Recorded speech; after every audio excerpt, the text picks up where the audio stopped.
अरब सागर के किनारे एक छोटा सा गांव था, सिरायाट। यह गांव मछुआरों और नाविकों से बसा हुआ था। वहीं रहता था एक गरीब लेकिन जज्बाती नाविक, कासिम। उसके पिता भी नाविक थे, लेकिन एक तूफान में उनकी नाव डूब गई और वह समुद्र में समा गए। उस हादसे के बाद से कासिम की मां और छोटी बहन की जिम्मेदारी उसी पर आ गई थी। कासिम दिन रात समुद्र में मछलियां पकड़ता, कभी कभी व्यापारियों की नाव खींचता, लेकिन उसकी गरीबी कम होने का नाम नहीं लेती। गांव के अमीर लोग उसे ताने देते, देखो गरीब नाविक, सारी उम्र दूसरों के लिए नाव खींचते खींचते गुजर जाएगी। लेकिन कासिम के दिल में कुछ और ही चल रहा था। वह अक्सर आसमान की ओर देखकर सोचता, एक दिन ऐसा आएगा जब ये लोग मेरे नाम का सिक्का चलाएंगे। मैं सिर्फ गरीब नाविक नहीं रहूंगा, मैं समंदर का मालिक बनूंगा। फिर एक दिन एक रात कासिम बंदरगाह पर काम कर रहा था। अचानक उसे एक टूटी फूटी लकड़ी का बक्सा बहकर किनारे आता दिखा। बक्सा बहुत पुराना था, उस पर जंग लगे ताले लगे थे। बड़ी मुश्किल से उसने उसे खोला। अंदर से एक पुराना नक्शा निकला।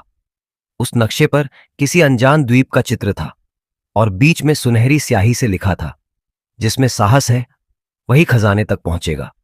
कासिम की आंखों में चमक आ गई, लेकिन उसके मन में यह डर भी था कि क्या यह सचमुच खजाने का नक्शा है या सिर्फ एक धोखा। लेकिन कासिम ने नक्शा छिपा लिया और अगले ही दिन अपनी छोटी नाव लेकर यात्रा पर निकल पड़ा। समुद्र में तूफान उठे, लहरें ऊंची हुईं।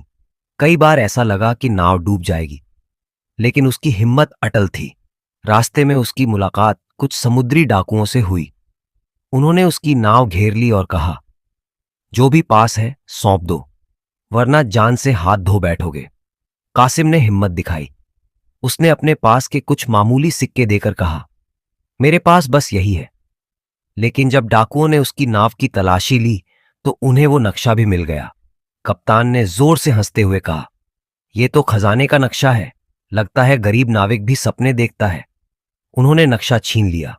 कासिम निराश हो गया, लेकिन उसने ठान लिया, अगर खजाना है तो उसे मैं ही पाऊंगा। नक्शा लेकर डाकू खजाने की खोज में निकल पड़े। कासिम ने अपनी नाव लेकर चुपके से डाकुओं का पीछा किया। कई दिन और रातों तक वह उनकी बड़ी जहाज के पीछे पीछे चलता रहा। भूख प्यास से हाल बेहाल हो गया, लेकिन उसके मन में खजाने की चाह थी। आखिरकार डाकुओं का जहाज उस रहस्यमयी द्वीप पर पहुंचा जहां खजाना छिपा था। डाकू खजाना खोदने लगे। तभी वहां एक विशाल समुद्री सांप निकला, जिसने डाकुओं पर हमला कर दिया। आधे डाकू वहीं मारे गए, बाकी भाग